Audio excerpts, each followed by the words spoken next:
MP DElEd वाले सभी मेरे प्यारे भैया बहनों के लिए अगला जो पेपर है पाठ्यचर्या में सूचना एवं संप्रेषण तकनीकी का एकीकरण का जो पेपर होने जा रहा है 11 जून का पेपर मेरे द्वारा आज यहाँ पर बताया जा रहा है। सभी प्यारे भैया बहनों से बस मेरा इतना कहना है कि जो प्रश्न मेरे द्वारा आज यहाँ पर बताए जा रहे हैं ये ऐसे प्रश्न हैं प्यारे विद्यार्थियों जो कई बार परीक्षाओं में आए हैं और कई बार परीक्षाओं में पूछे जाएंगे, इसलिए ऐसे प्रश्न आप जरूर पढ़ें क्योंकि 100% प्यारे विद्यार्थियों ये प्रश्न आपको परीक्षा में देखने को मिलेंगे। जितने भी विद्यार्थी हमारे साथ आज नए जुड़े हैं मेरे सभी प्यारे भैया बहन चैनल को सब्सक्राइब जरूर करें। माय डियर फ्रेंड्स, लगातार आपके लिए दिल से मेहनत कर रहा हूँ जिससे कि आप परीक्षा में अच्छे नंबर प्राप्त कर सकें। तो आप सभी विद्यार्थी अपनी छोटी सी रिस्पॉन्सिबिलिटी को ज़रूर समझें और इन क्वेश्चन को याद जरूर करें क्योंकि ये पेपर आपको परीक्षा में दिया जाएगा और आपसे पूछा जाएगा। चैनल पर नए हैं तो चैनल को सब्सक्राइब करना नहीं भूलना है। 10 नंबर के आपको ऑब्जेक्टिव टाइप क्वेश्चन दिए जाएंगे, ध्यान रखना है आपको। पहला क्वेश्चन रहेगा Tata institute of fundamental research की स्थापना कब हुई थी। प्यारे विद्यार्थियों, प्रश्न क्या है कि Tata institute of fundamental research की स्थापना कब होती है।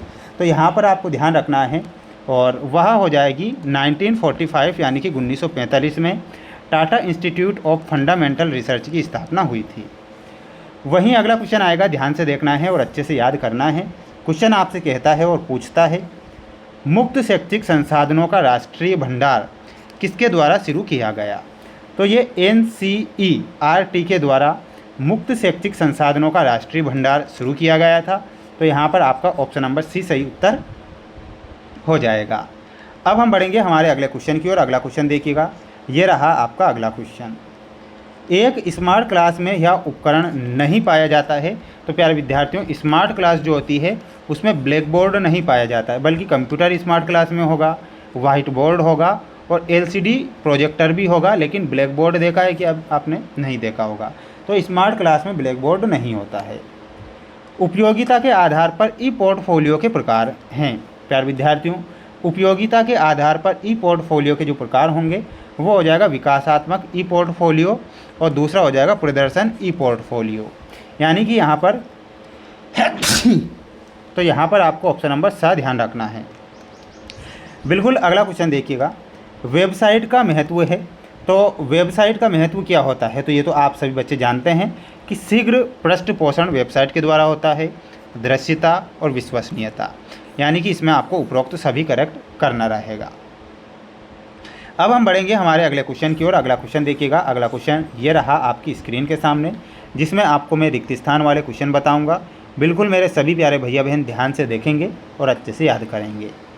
NCERT की पाठ्य पुस्तकों और संसाधन पुस्तकों को रूप में दिया गया है। तो यहाँ पर आपको क्या ध्यान रखना है, डिजिटल रूप में दिया गया है। तो यहाँ पर आंसर क्या हो जाएगा, डिजिटल। अगला क्वेश्चन है ब्रेन बेस्ड लर्निंग की रणनीतियों में बच्चों की सक्रियता पर विशेष ध्यान दिया जाता है। तो बच्चों की मानसिक सक्रियता पर, तो यहाँ पर आंसर हो जाएगा आपका मानसिक। किसी विषय से संबंधित तथ्यों को क्या कहते हैं। तो उसे कहा जाता है डेटा। पोर्टफोलियो शब्द की उत्पत्ति इटालियन शब्द से हुई। तो इटालियन शब्द से कौन से शब्द से होती है। तो ध्यान से इसका आंसर देखना है। यहाँ पर आपको ध्यान रखना है इटोमोलॉजी से होती है। तो यहाँ पर आप क्या ध्यान रखेंगे, इटोमोलॉजी आपको यहाँ पर ध्यान रखना है। वहीं वेबसाइट फाइलों का एक है। तो एक क्या हो जाएगा, ये संग्रह हो जाएगा। तो इसमें आपको संग्रह लिखना है, ठीक है। तो ये आप करेक्ट करेंगे, स्क्रीनशॉट ले सकते हैं।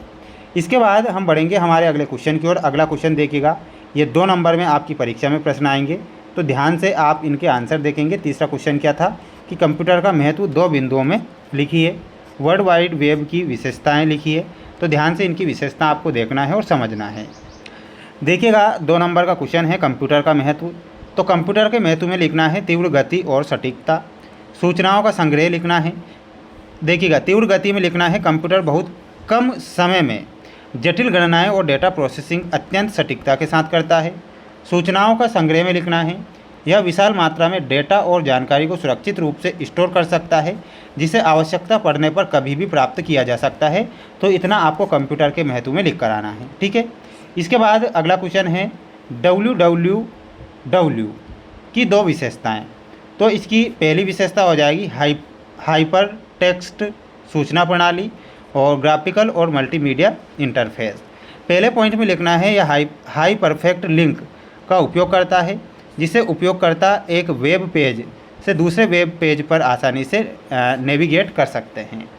ग्राफिकल और मल्टीमीडिया इंटरफेस में लिखना है www केवल टेक्स्ट ही नहीं बल्कि चित्र, ऑडियो और वीडियो जैसे मल्टीमीडिया तत्वों को भी प्रदर्शित करने में सक्षम है। तो इतना आपको दूसरे का आंसर लिख कर आना है, स्क्रीनशॉट आप ले सकते हैं।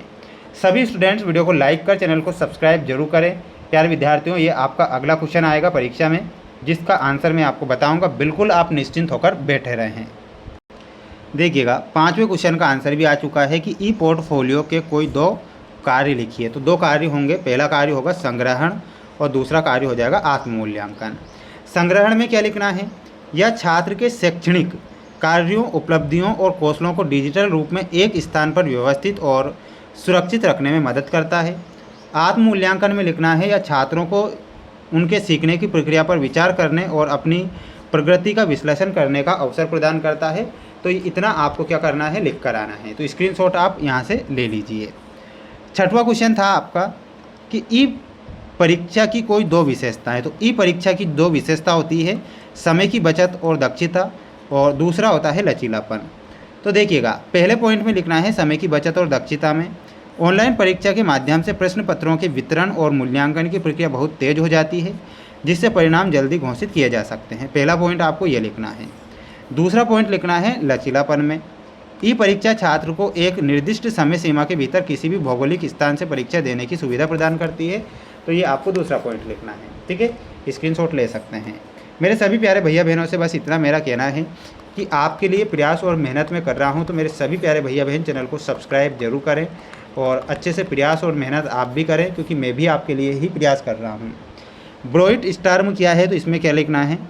ब्राइट स्टार्म एक ऑनलाइन शैक्षिक शिक्षण मंच है। यह मुख्य रूप से हाई स्कूल के छात्रों के लिए वीडियो ट्यूटोरियल, इंटरैक्टिव क्विज और प्रतियोगी परीक्षाओं जैसे सेट एक्ट ऐप की तैयारी के लिए संसाधन उपलब्ध कराता है। यह जटिल विशेषकर गणित और विज्ञान को सरल और संक्षिप्त वीडियो के माध्यम से समझाने के लिए जाना जाता है। तो इतना आपको क्या करना है, लिख कर आना है, स्क्रीनशॉट आप ले सकते हैं। मेरे सभी प्यारे भैया बहन वीडियो को लाइक कर चैनल को सब्सक्राइब जरूर करें। अगला जो सेट पेपर होगा ये मोस्ट इंपॉर्टेंट के तौर पर ही प्रश्न बता रहा हूँ आपको मैं, किसी प्रकार से रियल या वायरल तो होता नहीं है ये, और ऐसे ही प्रश्न परीक्षा में पूछे जाते हैं, बनते हैं। तो आप इन्हें पढ़ें और अपनी तैयारी को मजबूत करें। बस इतना कहना चाहता हूँ। अगर मेरा प्रयास और मेरी मेहनत आपको अच्छी लगती है तो आप मेरे इस वीडियो को लाइक कर चैनल को सब्सक्राइब जरूर करिएगा। आपके लिए लगातार मेहनत करूँगा, ये मेरा आपसे छोटा सा वादा है। जय हिंद।